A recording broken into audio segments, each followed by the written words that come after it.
আপনারা হয়তো অনেকে জানেন অথবা অনেকে জানেন না যে সিকিউর প্রোটেকশনে কিন্তু আপনারা স্ক্রিনশট নিতে পারবেন না, যেরকম ফেসবুক লক প্রোফাইলে, ক্রোম প্রাইভেট মোডে এবং নেটফ্লিক্সে বিভিন্ন সোর্সে আপনি স্ক্রিনশট নিতে পারবেন না। এই জন্য আমি জাস্ট আপনাদেরকে ডেমো দেখানোর জন্য একজনের ফেসবুক আইডিতে তার প্রোফাইল পিকচার স্ক্রিনশট নেওয়ার চেষ্টা করতেছি। দেখতে পাচ্ছেন এখানে কিন্তু স্ক্রিনশট হচ্ছে না, মূলত তার প্রোফাইলে গার্ড দেওয়া আছে, যেটাকে প্রোফাইল গার্ড বলে। অন্যথায় আমি যদি আমার ক্রোম ব্রাউজারের মধ্যে প্রাইভেট মোডে যাই এবং এখানে যদি আমি স্ক্রিনশট দেওয়ার চেষ্টা করি, দেখতে পাচ্ছেন এখানে কিন্তু কোনো রকম স্ক্রিনশট অ্যালাউ করতেছে না। মূলত প্রাইভেট মোডে স্ক্রিনশট নেওয়ার কোনো পারমিশনই ক্রোম আমাদেরকে দেয় না। তো আমি যদি এখন ভিডিও রেকর্ড করি, অনেকে মনে করবে যে স্ক্রিনশট হয় না, তাতে কি হয়েছে, ভিডিও তো রেকর্ড হতে পারে।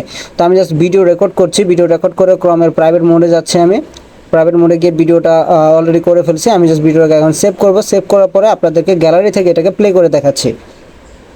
তো আপনারা জাস্ট দেখুন, আমি যখন গ্যালারিতে গেলাম এবং প্লে করলাম, প্রাইভেট মোডে যাচ্ছে, দেখুন এটা কিন্তু ব্ল্যাঙ্ক হয়ে গেছে। মানে যখনই প্রাইভেট মোড আসবে সেটা সঙ্গে সঙ্গে ব্ল্যাঙ্ক হয়ে যাবে। তো আপনারা সেভাবেও কিন্তু এটা স্ক্রিন রেকর্ডও প্রাইভেট মোডে করতে পারবেন না। তো চলুন এখন আমাদের মেন কাজ শুরু করি। তো এর জন্য প্রথমে আপনাদের ফোনে কিন্তু Lsposed ইনস্টল থাকতে হবে। আমার ফোনে Lsposed ইনস্টল করা আছে। পূর্বে আমার ইউটিউব চ্যানেলে ভিডিওতে দেওয়া আছে আপনারা কীভাবে Lsposed ইনস্টল করবেন। Lsposed ইনস্টল করার ভিডিও আমি আপনাদেরকে দিয়ে দিব, যে কীভাবে আপনাদের ফোনে Lsposed ইনস্টল করতে হয়। তো আমি যে এখন স্ক্রিনশট অপশনটা দেখাবো মূলত MIUI এর জন্য। তো প্রথমে আমি সার্চ করলাম কাস্টম MIUI 14। সার্চ করার পরে যে গিটহাবের প্রথম যে ওয়েবসাইটটা আসবে এই ওয়েবসাইটে চলে যাবে। তো এই মডিউলটা আমাদেরকে সাহায্য করবে আমাদের স্ক্রিনশট নেওয়ার জন্য, প্রাইভেট প্রোটেকশনের জন্য। তো আমরা জাস্ট নিচে রিলিজ অপশন আপনারা খুঁজবেন, নিচে রিলিজ কি আছে, রিলিজ অপশনে চলে যাবে। এখান থেকে যে লেটেস্ট এপিকে সেটাকে আপনারা ডাউনলোড করবেন। লেটেস্ট এপিকে এর জন্য ডাউনলোড করবেন কারণ এগুলোতে অনেক বাগ থাকে, বাগগুলো তারা ফিক্স করে নতুন করে আপডেট করে তৈরি করে দেয়। তো আমরা জাস্ট এখান থেকে এটাকে ক্লিক করে ডাউনলোড করে নিব। তো এটা আমাদের ডাউনলোড হচ্ছে, আমরা ডাউনলোড হোক।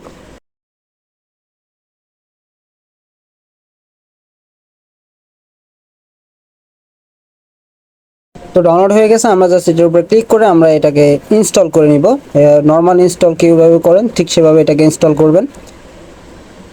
তো ইনস্টল হয়ে গেলে আপনারা দেখবেন Lsposed অ্যাক্টিভের একটা মেনু আপনাদের এখানে পপ আপ শো হবে। তো উপরে আপনারা দেখতে পাচ্ছেন এটা মেনু একটা শো হয়ে গেছে।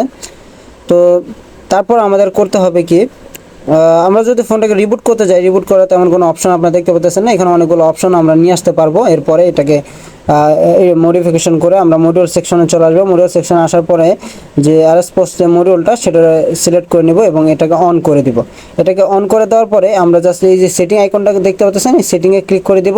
তারপরে আপনারা উপরে যে সিস্টেম দেখতে পাচ্ছেন সিস্টেম আসবো, নিচে থেকে আদার্সে ক্লিক করে আদার্সে চলে আসবো এবং এখান থেকে আমরা আপনারা দেখতে পাচ্ছেন যে এই যে ডিসেবল সিকিউর কন্টেন্ট প্রোটেকশন এটাকে অন করে দিবেন। এটাকে অন করে দিবেন এবং এটাকে অন করার পরে তারপরে আমরা এখন মূলত আমরা ফোনটাকে রিবুট করে নিতে হবে।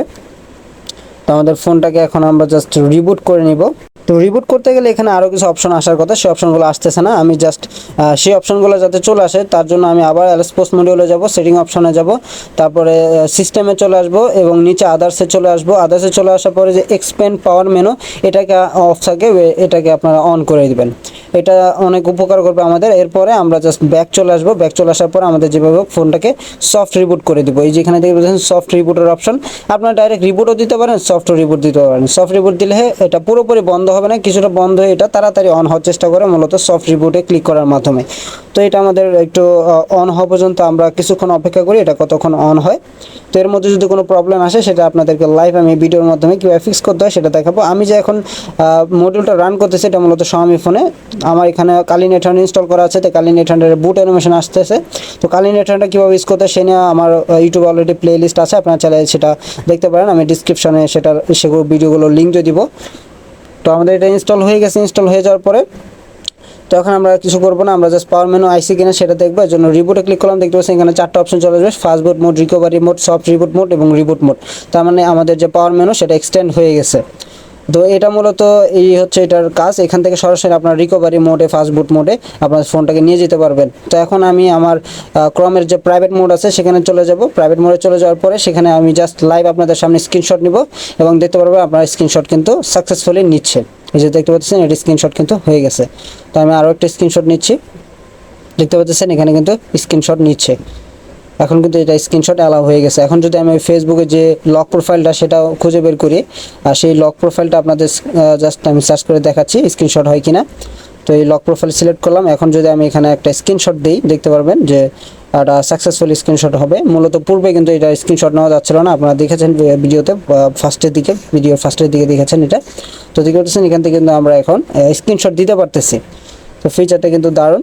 তারপরে আমাদের স্ক্রিন রেকর্ড হচ্ছিল না, তা আমি স্ক্রিন রেকর্ড করি। স্ক্রিন রেকর্ড হচ্ছিল বাট স্ক্রিন প্রাইভেট মোডে ব্ল্যাক হয়ে যাচ্ছিলো। আমি আবার এটা স্ক্রিন রেকর্ড করছি এবং ক্রমের প্রাইভেট মোডে চলে যাচ্ছে, এবং আসলে এটা স্ক্রিনশট হয় কিনা আপনাদের পাশাপাশি দুইটা কম্পারিজন করে দেখাবো। আমার স্ক্রিনশট হয়ে গেছে, তো আমি জাস্ট স্টপ করে দেখাচ্ছি। আমি গ্যালারিতে চলে যাব এবং আমি যদি রেকর্ডটা প্লে করি, আপনারা দেখতে পাচ্ছেন আপনাদের সামনে আমি এই ক্রম প্রাইভেট মোডে গেলাম। দেখতে পাচ্ছেন প্রাইভেট মোডে যা কিছু ছিল সব কিছু কিন্তু এখন রেকর্ড করা যাচ্ছে এবং রেকর্ডটা এনেবল হয়ে গেছে। এবং এর আগে যেটা রেকর্ড করছিলাম আমাদের প্রোটেকশন ছিল, তখন আমি যখন ক্রমে প্রাইভেট মোডে গেলাম দেখলেন এটা কিন্তু ব্ল্যাক স্ক্রিন হয়ে গেছিলো।